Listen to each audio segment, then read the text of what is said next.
আসসালামু আলাইকুম প্রিয় মুমিন মুসলমান ভাই ও বোনেরা। আপনাদের জন্য কিছু কথা আজকে নিয়ে আসলাম। কথাটা হলো হাদিস সম্পর্কিত। যেমন তিরমিজি শরীফের প্রথম হাদিস, ওইখানে বলা হয়েছে তাহালাত।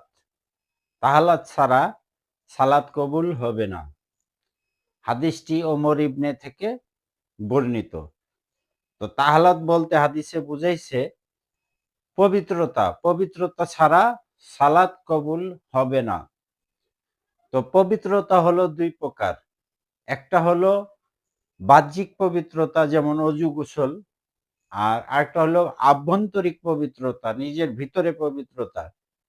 নিজের ভিতরে পবিত্রতা, যেমন আমি খাইলাম, আল্লাহ নিষেধ করছে হারাম খাইতে, আমি হারাম খাইলাম, তো আমার ভিতরটা কি পবিত্র রইলো? না, হারাম খাবারটা তো আমার দেহের রক্ত মাংসের সঙ্গে মিশে গেল। তা আমার সালাদটা কিভাবে কবুল হবে? আল্লাহ তো নিষেধ নিষেধ করছে।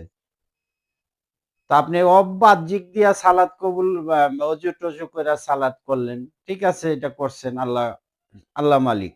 কিন্তু আভ্যন্তরিক পবিত্রতা ছাড়া কখনোই তো আমাদের সালাত কবুল হবে না। এটা তো আমার মুখের কথা না। তো আমরা এই দেশে আমরা শতকরা যে ৯০% মুসলমান, তাদেরকে এই কথাগুলা ভালোভাবে বুঝানো হয় না। মোল্লারা বাহ্যিক দিয়েই বুঝাইয়া দুনিয়াদারি কইরা খাইতেছে। কিন্তু আল্লাহ বলতেছে, আভ্যন্তরিক পবিত্রতা ছাড়া আমার দরবারে সালাত কখনো কবুল হবে না। আপনি দেখবেন ২ টা দিক আছে। একটা ভালো আর মন্দ। একটা রাত আর একটা দিন। একটা হালাল, একটা হারাম। তাইলে পবিত্রতাও এরকমই। আপনি একটা হইলো আভ্যন্তরিক, আরেকটা হইলো উপরের বাহ্যিক।